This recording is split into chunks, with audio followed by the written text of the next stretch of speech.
श्री नवनाथ कथासार अध्याय 14वा। बायकोच्या दुष्ट सल्ल्यानुसार गोपीचंदाने जालंधरनाथास खड्ड्यात पुरले। जालंधरनाथाचा उपदेश मैनावतीने घेतल्यानंतर तिला झालेला आनंद पोटात मावेनासा झाला व आज जन्मास आल्याचे सार्थक झाले असे तिला वाटले। परंतु आपला पती त्रिलोचन याच्या शरीराची स्मशानात जशी राख रांगोळी झाली तशीच आपला पुत्र गोपीचंद याची व्हावयाची म्हणून तिला परम खेदही झाला। म्हणून मुलाला 2 बोधाच्या गोष्टी सांगण्यासाठी ती बहुत दिवसपर्यंत संधी पाहत होती। माघ महिन्यात एके दिवशी मैनावती महालाच्या गच्चीवर थंडीच्या निवारणासाठी उन्हात बसली होती।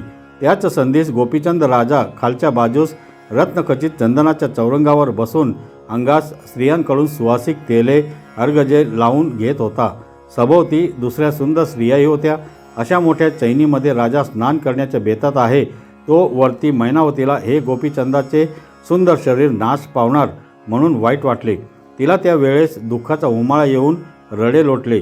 ते काही केल्या आवरेना। तिचे ते अश्रू राजाच्या अंगावर पडले तेव्हा राजा चकित होऊन ऊन पाणी कोठून पडले म्हणून इकडे तिकडे पाहू लागला। तेव्हा माडीवर आपली आई रडत बसली आहे असे त्यास दिसले। त्यावेळी राजा चूळ भरून दात घाशीत होता।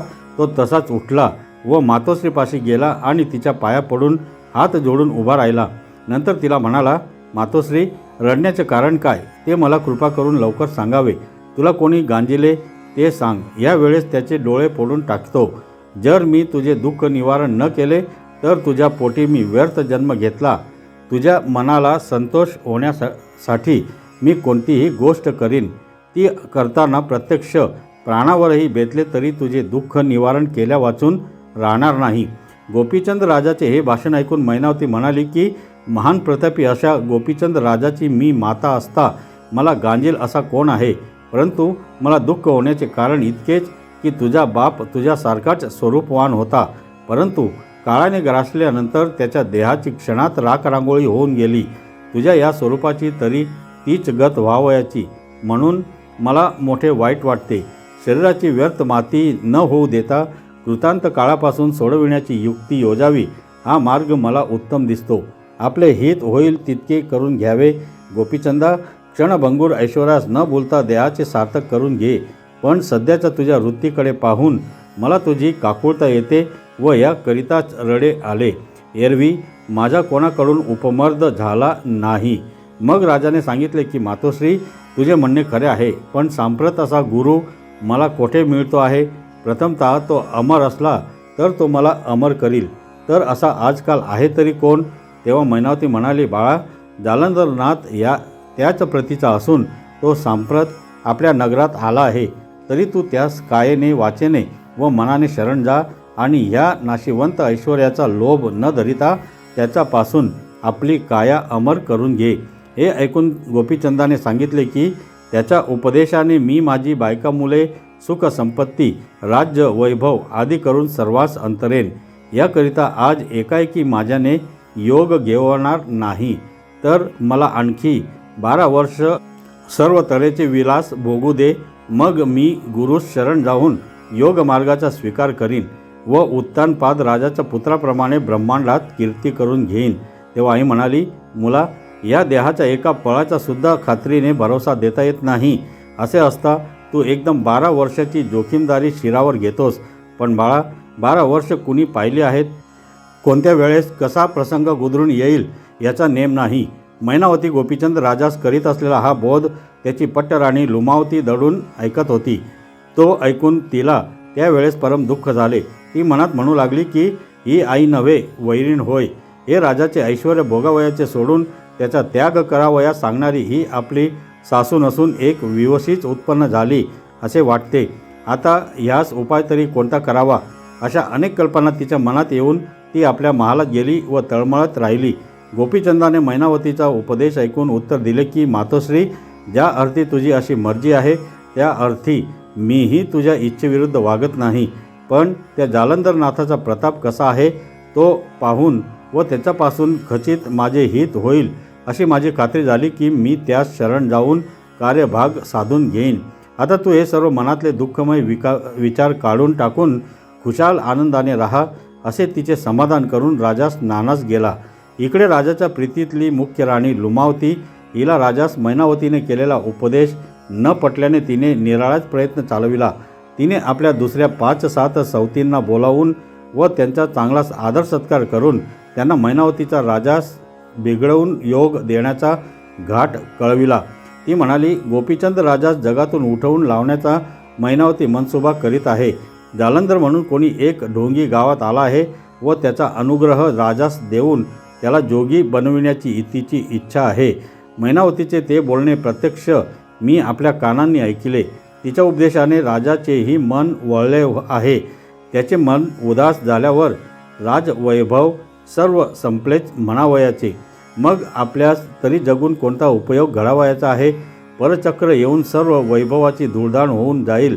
तरी असे न होऊ देण्यासाठी आत्ताच एखादी युक्ती काढा, म्हणजे त्याचा तो बेत आपणास मोडून टाकता येईल.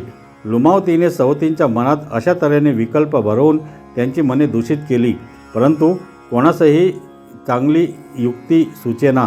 त्या अवघ्या जणी चिंतेत पडून रडू लागल्या.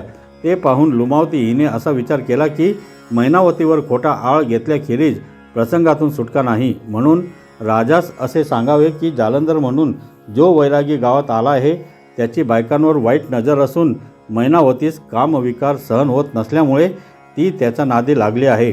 तसेच राजास बोध करून व त्यास योग देऊन तीर्थाटनास पाठवावे आणि जालंधरास राज्यावर बसवून आपण निर्धास्तपणाने त्या जालंधर समागमे विषय विलासाचा उपभोग घ्यावा, असा त्या दोघांचा मतलब आहे.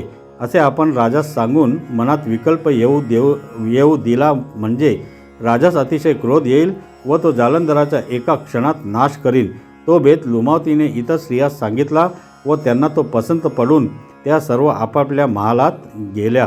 त्या दिवशी राजा सर्व दिवसभर राजकीय कारभार पाहून रात्रीस भोजन झाल्यानंतर सर्वांसह मुख्य राणी जी लुमावती हिच्या महालात गेला. तिथे तिने त्यास मंचकावर बसविल्यानंतर गोड गोड बोलून त्याच्या प्रेमास पाझर आणला. तो पूर्ण प्रेमात आल्यावर ती हात जोडून म्हणाली की माझ्या ऐकण्यात एक गोष्ट आली आहे, पण ती तुमच्यापाशी सांगावयास मला भीती वाटते व न बोलता तशीच गुप्त ठेवली तर मोठा अनर्थ घडून येईल. अशी मी दोहीकडून चिंतेत पडले आहे. तेव्हा राजा म्हणाला, तू म्हणत काही किंतु आणल्याशिवाय निर्भय चित्ताने मला सांग. मग अभयवचन देत असाल तर बोलते, असे तिने त्यास सांगितल्यावर त्याने तिला अभयवचन दिले. नंतर तिने संकेत केल्याप्रमाणे वरील मजकूर त्यास समजावला आणि म्हटले की आमच्या सौभाग्य सुखाचा बाध न येण्यासाठी तुम्ही बारकाईने दूरवर विचार करून जे बरे दिसेल ते करा. तो मजकूर राजाने ऐकल्यावर त्यास ते खरे वाटून रागाने तो अगदी लाल होऊन गेला. मग राजाने प्रधानास सांगून जालंधरास आणविले व एक मोठी खाच खणून तीत त्यास लोटून दिले. नंतर त्यावर घोड्याची लीद घालून खाच भरून टाकली आणि जर ही गोष्ट कोणाकडून उघडकीस आली तर त्यास जीवे मारून टाकीन, अशी त्यावेळेस हजर असणाऱ्यांना सक्त ताकीद दिली.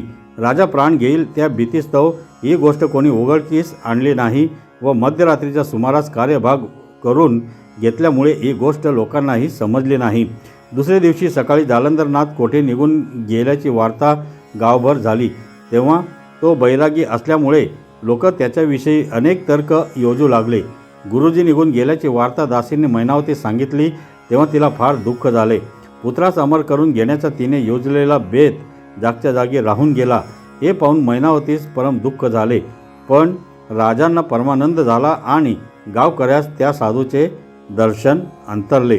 जालंधरनाथ त्या खड्ड्यात वज्रासन घालून आकाशास्त्राची योजना करून स्वस्थ बसून राहिला. आकाशास्त्र सभोवती असल्याने व त्यावर वज्रास्त्राची योजना केल्याने लीद वरच्यावर राहून गेली. यामुळे त्यास खड्ड्यात निर्भयपणाने राहता आले. तर मंडळी, पुढील अध्याय नक्की ऐका. धन्यवाद.